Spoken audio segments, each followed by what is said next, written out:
Evangelho segundo escreveu Mateus, capítulo 16, a partir do versículo 15.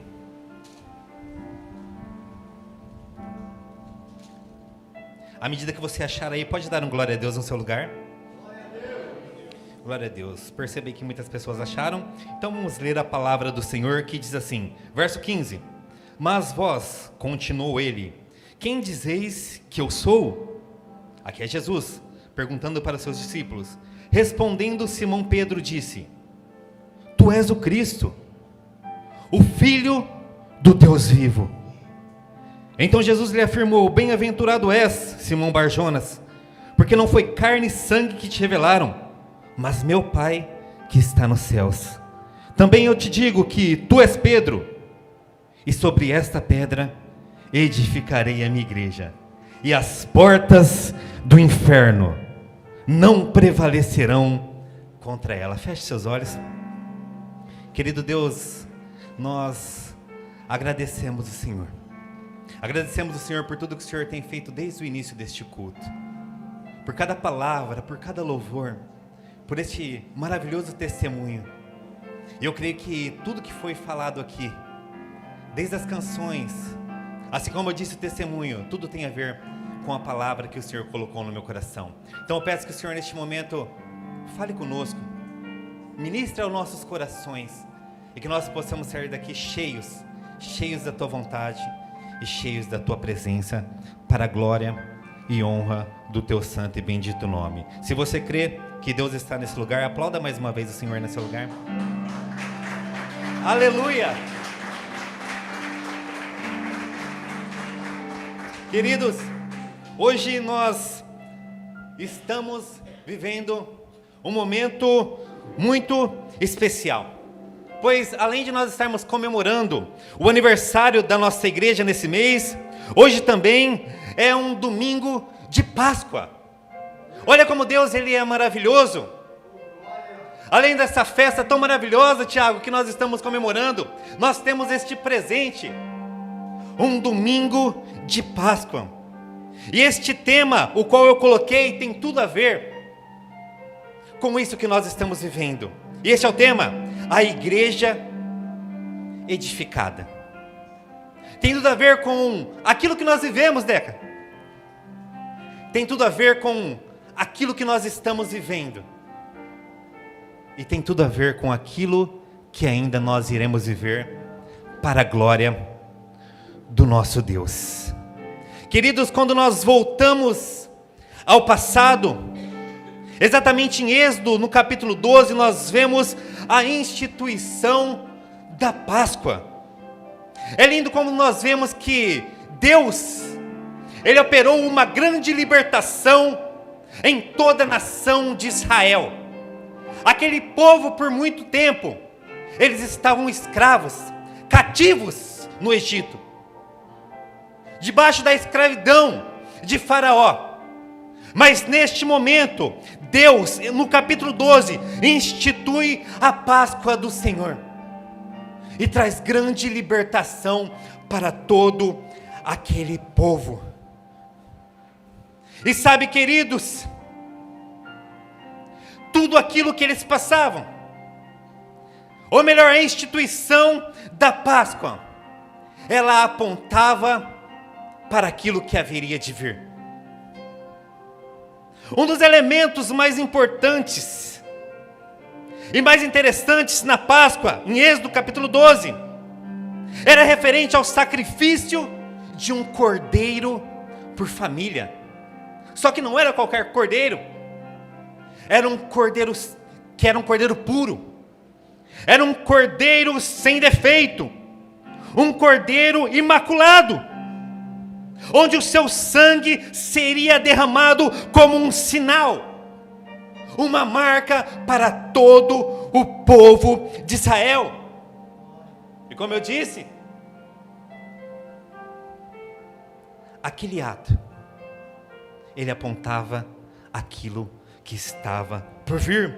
É por isso que eu disse que era um dos elementos mais importantes, o cordeiro, porque aquele cordeiro, ele tipificava Cristo. ele apontava para o Messias, ele apontava para Cristo Jesus, que seria imolado em nosso favor.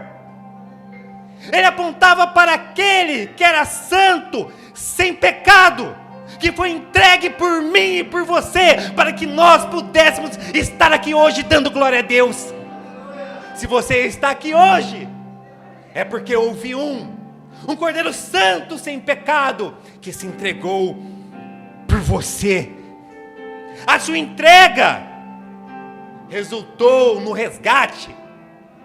A sua entrega resultou, assim como nós vemos, que tipificava ali quando o povo estava escravo, nós também estávamos escravos, escravos do pecado, caminhando para caminho de morte. Para nós não tínhamos mais jeito, estávamos destinados ao matadouro, caminhando em passos largos para a perdição. Mas aprove ao Senhor se entregar por cada um de nós e derramar o teu precioso sangue. E assim como naquele tempo o sangue servia como um sinal, quando eles passavam nos umbrais da porta, e ali o anjo passava por cima e não destruía aquelas famílias, porque o sangue era como um sinal. Assim também o sangue de Cristo, ele marca a minha e a sua vida. Ele nos liberta do pecado, ele nos liberta da escravidão e nos traz vida. E é por isso que eu e você, nós estamos aqui. Sabe, queridos, primeira carta aos Coríntios, o capítulo 5 e o versículo 7, a palavra de Deus, ela diz assim: pois também Cristo, ele é o nosso Cordeiro de Páscoa, ele foi imolado. A palavra, ela se cumpriu. Ele é o nosso Cordeiro que nos traz vida. Se puder colocar esses textos que eu vou falando, pode colocar 1 Pedro, o capítulo 1, versículos 18 ao 19. Glória a Deus. Assim diz a palavra de Deus. Eu vou conversar com vocês aqui. Sabendo que não foi com coisas perecíveis, como prata ou ouro, que fostes resgatados da vossa maneira fútil de viver, recebida por tradição dos vossos pais, mas fostes resgatados pelo precioso sangue, como de um cordeiro sem defeito e sem mancha, o sangue de Cristo. É por este sangue. Hebreus capítulo 4, versículos 14 e versículo 15. Portanto, tendo um grande sumo sacerdote, Jesus, o Filho de Deus, que entrou no céu, mantenhamos com firmeza a nossa declaração pública de fé, porque não temos um sumo sacerdote que não possa compadecer-se das nossas fraquezas, mas alguém que a nossa semelhança foi tentado em todas as coisas, porém sem pecado. Sem pecado. Um cordeiro puro que nos resgatou. É interessante que o Evangelho de João, no capítulo 1 e o versículo 29, também em Mateus, no capítulo 3, nos conta algo muito interessante. Diz assim que Deus, ele levanta um homem chamado João Batista. E este homem, ele começa a batizar e a pregar o evangelho do reino. Ei, o reino dos céus está próximo, arrependam-se. E todas as multidões, a cidade, as circunvizinhanças vinham até ele para serem batizados. Coloca o texto de João capítulo 1, versículo 29. Ele estava batizando várias pessoas, todos vinham até ele. Mas só que chega um momento que chega um grupo de pessoas e ele identificava como elas agiam. Aqueles que eram religiosos. E ele diz assim para eles: ei, raça de víboras, quem vos ensinou a fugir da ira vindoura? Mostrem, pois, frutos dignos de arrependimento. E assim ele ia batizando. E eu fico imaginando aquele momento, pastora. As multidões, como diz a palavra, se chegaram, ele batizou. Chegou este outro grupo de fariseus, saduceus, ele pregou a palavra, repreendeu. E ali eu fiquei imaginando, a minha mente vai longe. Todas as pessoas sendo batizadas, acabando aquele momento, ele já ali um pouco cansado. E ele acaba as pessoas, e ali ele para aquele momento. E de repente, aquelas pessoas que estavam junto com ele, falam assim: ei, João, tem mais um que está chegando lá. Tem um atrasado que está vindo ali. Eu fico imaginando dessa maneira. E lá vem Jesus. E gente, chegar atrasado é complicado, né? Você já chegou atrasado em algum lugar? Eu fico imaginando. Lógico, eu estou fazendo algo aqui, contextuando. Mas, já chegou em algum lugar atrasado onde todas as pessoas estão te esperando para bater palma? Está todo mundo esperando. Aí quando você chega atrasado, aí todo mundo bate palma. Eu fico imaginando assim. Eu falo: João, quando ele chegar, você lança uma palavra para ele. É mais um daquele grupo. E lá vem Jesus. E João já está preparado, João Batista. E quando Jesus chega perto, ele fala assim: ei, João, ele está chegando. E na hora que João vai preparar uma palavra para ele, vai falar raça de víbora, ele olha, ele fica assustado. E aí todo mundo não entende. Eu falo: que João, ele se assustou. O que está acontecendo? Ele falou: esse daí não é raça de víbora não. Esse é cordeiro. No dia seguinte, João viu Jesus que vinha em sua direção e disse: este é o Cordeiro de Deus que tira o pecado do mundo.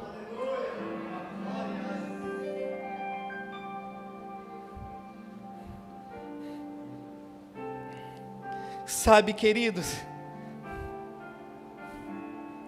este mesmo Deus, este mesmo Senhor, Ele tem nos abençoado e tem sustentado as nossas vidas. Seja grato a Deus todos os dias. Seja grato a Deus pelo fôlego de vida que Ele tem te dado. E sabe, queridos, quando nós voltamos para a passagem de Mateus, no capítulo 16, aqui surge uma pergunta. E antes de eu ler o texto, eu quero direcionar para a igreja: quem Ele é em nossas vidas? Quem Jesus é em nossas vidas? É isso que Jesus, Ele pergunta aos seus discípulos em Mateus capítulo 16. Ele chega diante deles. Ele já tinha operado os milagres, já tinha feito as maravilhas, multiplicado os pães, uma vez, duas vezes. O céu já tinha se aberto. A voz do céu: este é meu filho amado, em quem eu tenho prazer. Mas Jesus queria saber aquilo que estava no coração deles. Então ele chega e pergunta assim para os discípulos: quem as multidões dizem que eu sou? Quem eles estão falando que eu sou? Aí eles respondem: uns estão dizendo que o Senhor é João Batista, outros Elias, Jeremias, Moisés, alguns dos profetas. Ele, olhando para os seus discípulos, diz assim: mas vós, quem vocês dizem que eu sou? Pastor, quem é o Senhor na vida de vocês?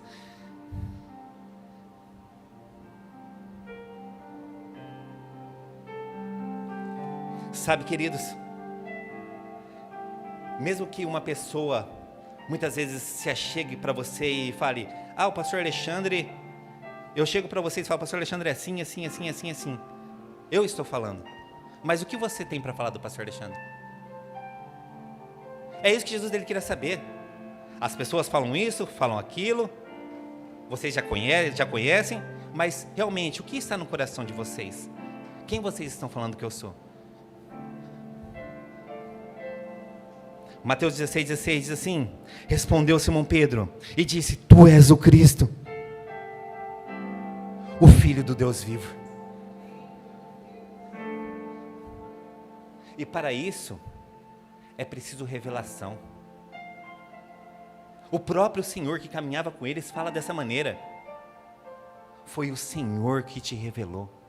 Sabe, queridos, para que nós possamos entender realmente quem Deus é em nossas vidas, É preciso uma revelação dos céus. Não, Paulo, mas eu conheço. Mas é preciso uma revelação. Uma revelação para saber quem Ele é, aquilo que Ele faz, aquilo que Ele pode fazer em nossas vidas. Sabe, queridos, uma coisa é as pessoas nos falarem a respeito de Jesus. Outra coisa é nós termos intimidade com esse Deus e conhecer Ele de perto.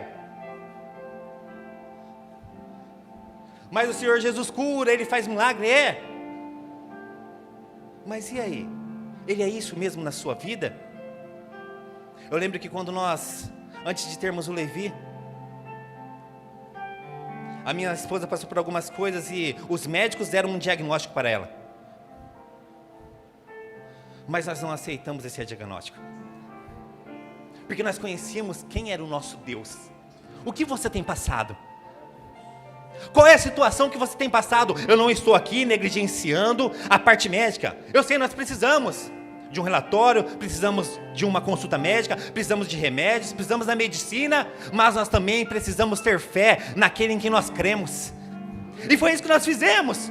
Quando nós sabíamos de algumas coisas, teve um vigilhão, até o pastor falou aqui, vamos participar do vigilhão, é muito importante. Teve um vigilhão que nós participamos, e nós estávamos ali orando, e chegou um momento que eu coloquei a mão sobre a barriga da minha esposa, e ali eu declarei a palavra do Senhor. Nós não aceitamos, em primeiro lugar, vem o Senhor e a tua palavra. E o resultado? 3 aninhos, está correndo por aí já. Está indo para 4 anos. O que você precisa? Qual é o milagre que você precisa diante de Deus? Você confia mais em quem? Naquilo que as pessoas falam? Naquilo que a medicina fala? Não estou negligenciando, como eu falei. Mas coloque a sua fé em prática. Creia nesse Deus que faz milagre. Creia nesse Jesus que pode operar a maravilha em sua vida e transformar a sua história.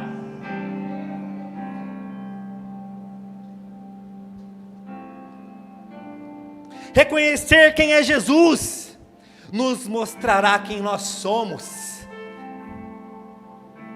Isto revela a nossa identidade. João capítulo 1. O versículo 12 diz que aqueles que creram e receberam, esses têm o direito de se tornarem filhos de Deus. 2 Coríntios capítulo 5, versículo 17, aqueles que estão em Cristo são nova criatura. As coisas velhas, já passaram. E eis que tudo se fez novo. Aí você vai começando a entender a sua identidade. 1 Pedro capítulo 2, o versículo 4 até o versículo 9. Coloca esse texto para mim. Primeira carta de Pedro, capítulo 2, o versículo 4. Glória a Deus. Isso. Chegando-vos a Ele, a pedra viva, rejeitada pelos homens, mas eleita e preciosa para Deus. Vós também, como pedras vivas, sois edificados como casa espiritual para ser de sacerdote santo, a fim de oferecer sacrifícios espirituais, aceitáveis a Deus, por meio de Jesus Cristo. Por isso, a Escritura diz, ponham em Sião uma pedra angular, eleita e preciosa.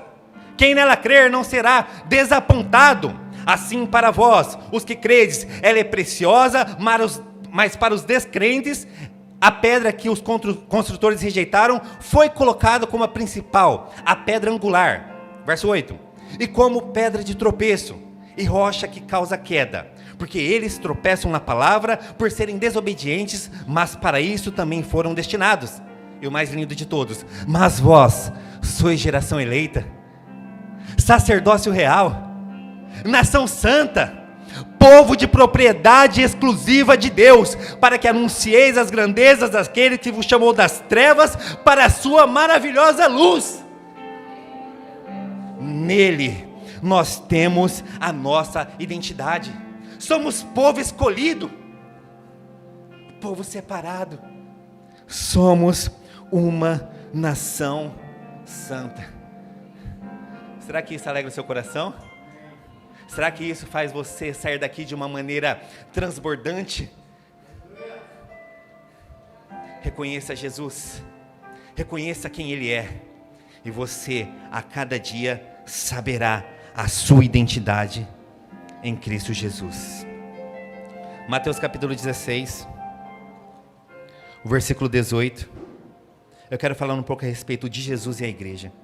E diz assim o versículo 18: também eu te digo que tu és Pedro, e sobre esta pedra edificarei a minha igreja, e as portas do inferno não prevalecerão contra ela. Aqui Jesus, ele diz assim: tu és Pedro, eu também te conheço. Você me conhece? Você sabe quem eu sou? Eu também te conheço. Ele conhece a sua vida. Ele conhece a sua história. Ele conhece a sua trajetória. Ele diz assim: sobre esta pedra, que não era Pedro, Pedro é pedra pequena, fagulha de pedra. Sobre esta pedra, Pedro, sobre este reconhecimento, sobre esta afirmação que eu sou o Cristo, sobre esta pedra, como se ele estivesse batendo no peito, edificarei, não é qualquer uma, não é qualquer coisa, eu edificarei a minha igreja, eu edificarei a minha igreja, a minha preciosa igreja. É sobre este firme fundamento, é sobre esta rocha inabalável, é sobre Cristo Jesus que a igreja é edificada, é sobre Ele.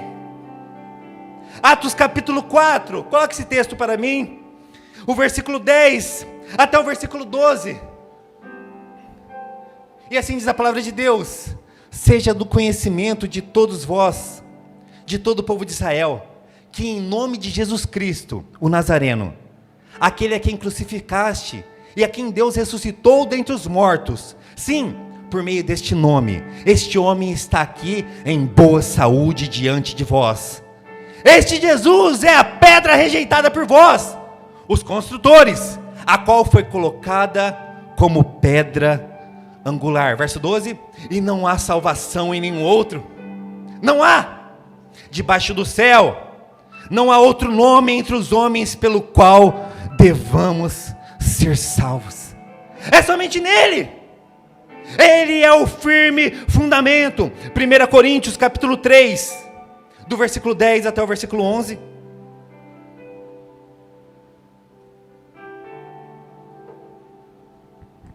Segundo a graça de Deus que me foi dada, lancei o alicerce como sábio construtor, e outro constrói sobre ele, mas cada um veja como constrói, porque ninguém pode lançar outro alicerce além do que já está posto, o qual é Cristo Jesus.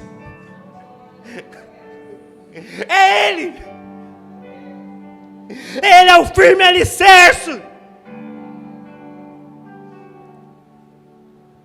Sabe, queridos, e Jesus também nessa mesma situação, o qual nós estamos lendo de Mateus capítulo 16, o qual Pedro tem essa revelação, ele mostra a importância de Pedro, e também daqueles que reconhecem quem ele é. Sabe de uma coisa, para alegar o seu coração? Você é importante para Deus. Você é muito especial para Deus, sabia? Ele diz assim, para que você possa entender: tu és Pedro, um fragmento de pedra, uma pedra pequena, uma fração. Ele fazia parte de um todo. E a igreja é edificada com pedras que compartilham a natureza da pedra fundamental por sua confissão de fé. Isto que é a igreja: pequenas pedras que compartilham da mesma natureza da pedra fundamental. 1 Pedro capítulo 2, do versículo 4 até o versículo 5. E aí a gente vai entender melhor o que eu estou falando. Vou acompanhar ali. À medida que se aproximam dele, a pedra viva, rejeitada pelos homens, mas escolhida por Deus e preciosa para ele, vocês também estão sendo utilizados utilizados como pedras vivas na edificação de uma casa espiritual, para serem sacerdócio santo, oferecendo sacrifícios espirituais aceitáveis a Deus por meio de Cristo Jesus. Ele mostra a importância de Pedro, ele mostra a minha importância, ele mostra a sua importância. Nós somos as pedras também que constituem a igreja. É isso que está falando o texto.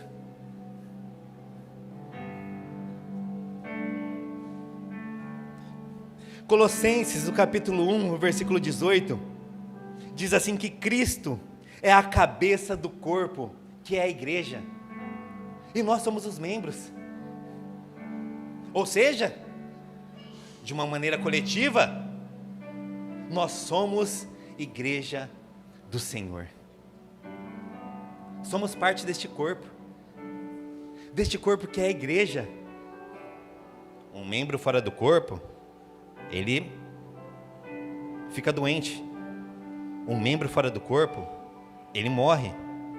Mas um membro que faz parte do corpo, quando nós estamos juntos, reunidos, somos igreja.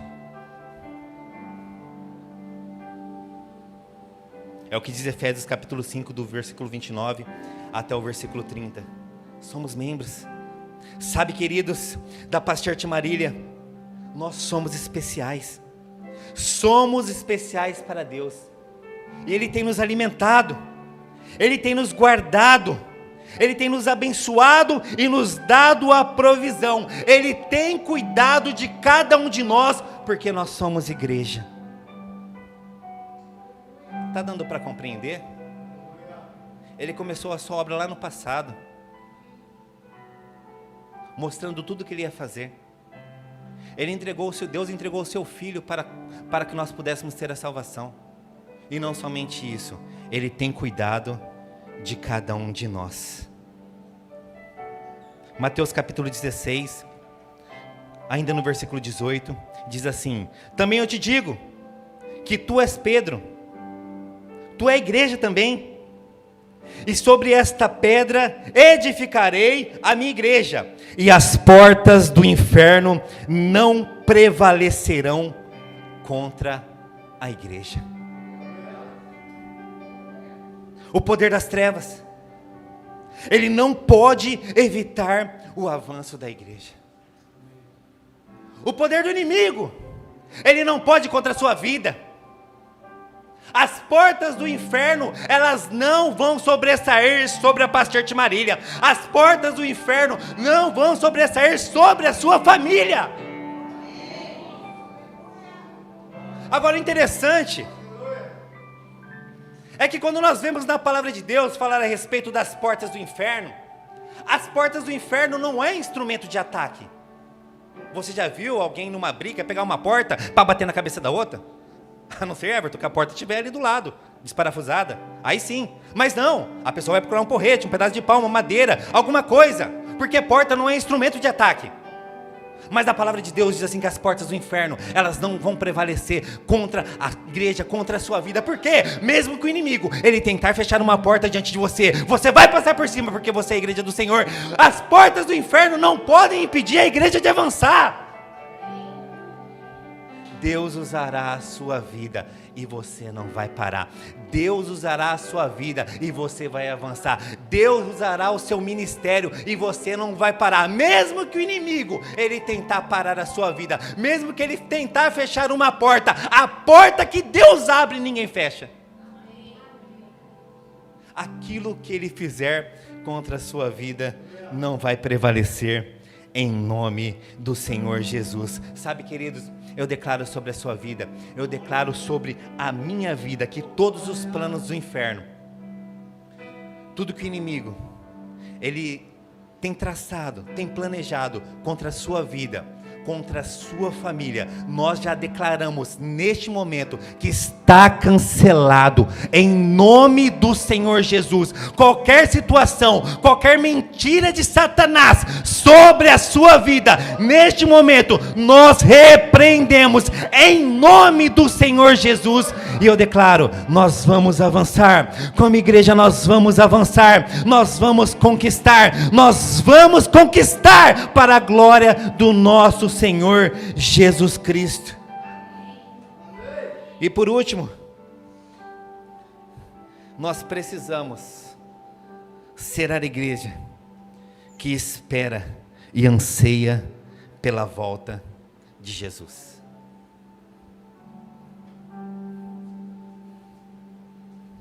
Este é um ponto que Deus ele colocou no meu coração e eu achei de extrema importância falar isso com a igreja. Nós precisamos ser essa igreja, porque o Senhor nos resgatou, Ele tem nos sustentado até os dias de hoje, tem nos protegido, Ele tem nos feito avançar, e vai chegar o dia que Ele vai voltar para buscar a tua igreja. E nós precisamos ser a igreja que espera e anseia pela volta de Jesus. Apocalipse, o último trecho para a gente encerrar, capítulo 22, versículo 20, penúltimo versículo da Bíblia, diz assim: aquele que dá testemunho dessas coisas diz, olha aqui o que nosso Deus fala: certamente venho sem demora. Eu venho sem demora. Sabe, queridos, entre tantas coisas na palavra de Deus que nós precisamos prestar atenção, nós não podemos permitir que essa esperança ela seja escurecida, ela seja apagada em nossas vidas. Nós não podemos deixar que isso venha acontecer. Ele diz assim: certamente eu venho sem demora, eu voltarei logo.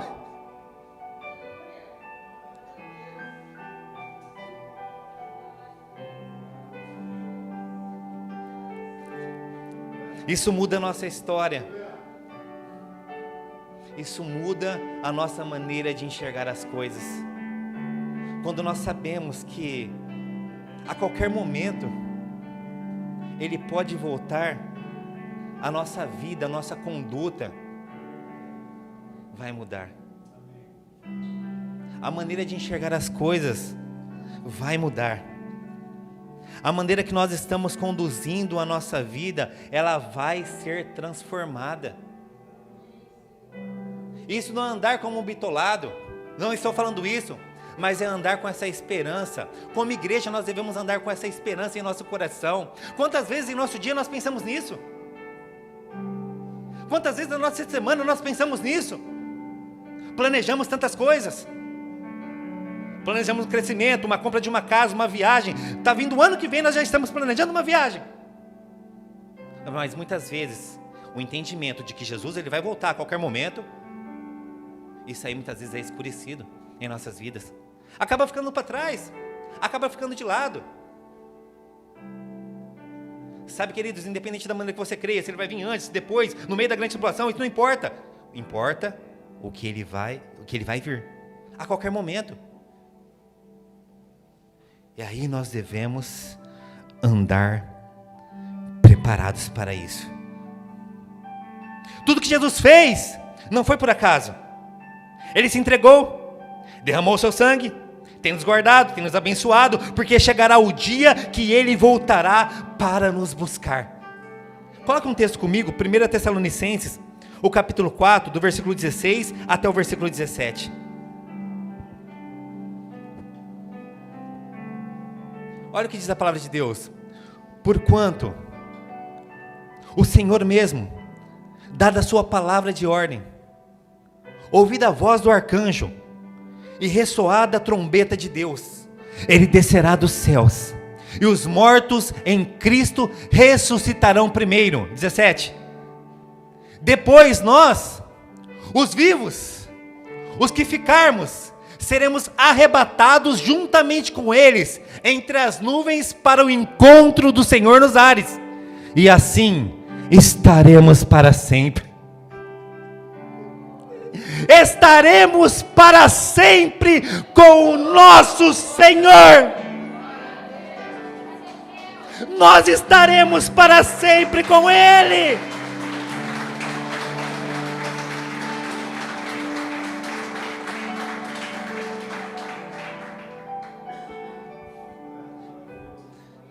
Vamos nos unir como igreja. Vamos manter firme a confissão que nós desde o início fizemos.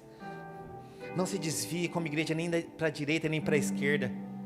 Mantenha-se focado, mantenha-se firme, mantenha-se com seu coração cheio de esperança, porque a qualquer momento Ele voltará para buscar a tua igreja. E que nós possamos declarar, assim como o apóstolo João, ele escreveu aqui nesse versículo de Apocalipse capítulo 22, diz assim: aquele que dá testemunho dessas coisas diz: certamente venho sem demora. E João completa assim: amém. Maranata, vem Senhor, vem Senhor Jesus. Que esta possa ser a nossa oração todos os dias, além das suas preocupações, além de tudo que você planeja, mas que a sua oração possa ser assim. Não se esqueça disso. Declare em sua vida: vem Senhor, vem Senhor Jesus, vem Senhor Jesus, vem Senhor Jesus. Você está preparado como igreja? Você está preparado quando Ele voltar para buscar a tua igreja? Você é uma igreja que anseia pela volta de Cristo. Como está a sua vida? Como está a tua conduta? Como está o seu caminhar? Anseie pela volta de Cristo, porque Ele vai voltar para nos buscar. Fique de pé no seu lugar. Glória a Deus. Que hora que é aí, pastor? Que hora que... Glória a Deus. Queridos, gostaria de chamar o ministério de louvor aqui à frente. Glória a Deus. E nós vamos orar. Eu gostaria de fazer um movimento santo. A gente está aqui em tempo de festa. A gente está num tempo de comemoração da nossa igreja. É um tempo de alegria, pastora. É um tempo de festa, onde nós estamos comemorando não somente o aniversário da igreja, mas o sacrifício, aquilo que Jesus fez por nossas vidas. Eu gostaria que movimentasse essas cadeiras e que você viesse aqui à frente. Vamos vir aqui na frente. Movimente as cadeiras. E nós vamos tocar aquele louvor, estamos de pé, pode ser? Glória a Deus. Queridos, vem aqui na frente. É tempo de festa. Se você puder, vem aqui na frente. Você é a igreja santa, separada. Você é um povo escolhido. Isso, queridos, faça um movimento, vem aqui na frente. Glória a Deus. Aleluia. Ô glória. Eu gostaria que você, nessa canção, declarasse essa palavra com fé, que você cantasse de todo o teu coração, que você declarasse que você é uma igreja, independente das tribulações, independente daquilo que você tem passado, Deus, Ele tem te sustentado. Feche seus olhos. Antes da gente tocar este louvor, eu gostaria de orar com cada um de vocês. Glória a Deus. Feche seus olhos, enquanto você vai se ajeitando aí, eu gostaria que você orasse juntamente comigo. Pai, nós te louvamos e engrandecemos o teu nome. Obrigado, Deus, por esta palavra. Obrigado, Pai, por tudo que o Senhor fez por cada um de nós. Pai, eu olho para os meus irmãos e olho com alegria. Eu olho com alegria porque, Pai, eu conheço a cada um deles. Eu sei a obra maravilhosa que o Senhor tem feito na vida de cada um. Eu sei da obra maravilhosa que o Senhor tem feito em cada família. Eu sei, Pai, da obra maravilhosa que o Senhor ainda continuará a fazer. Senhor, imprime essas palavras, essas verdades em nossos corações. Sabemos, ó Pai, que o mal não poderá nos atingir, porque maior é o Senhor que está em nós. Maior é o Senhor que está em nós do que aquele que está no mundo. Continue, Pai, a nos guardar. Em nome de Jesus. Em nome de Jesus. E que esta verdade, essa esperança, ela possa estar diariamente em nossas vidas. Que nós possamos, ó Pai, esperar todos os dias a volta do Senhor. Porque quando o Senhor vier para nos buscar, nós experimentaremos de algo glorioso, onde nem olhos viram, nem ouvidos ouviram, nem penetrou no coração humano aquilo que Deus tem preparado para a sua igreja. Você está preparado para estar para sempre com o Senhor? Amém? Vamos louvar o Senhor? Glória a Deus. Estenda assim suas mãos. Obrigado, Senhor. Obrigado por este momento tão precioso. E eu creio que nós não sairemos daqui esta noite da mesma maneira. Que o amor de Deus, que a graça resgatadora do nosso Senhor Jesus Cristo, que o doce consolo do Espírito Santo seja com a minha vida, seja com a tua vida, seja com todas as igrejas do Senhor espalhadas na face dessa terra, e que você possa dizer amém, amém e amém. Aplauda o Senhor mais uma vez. Oh glória.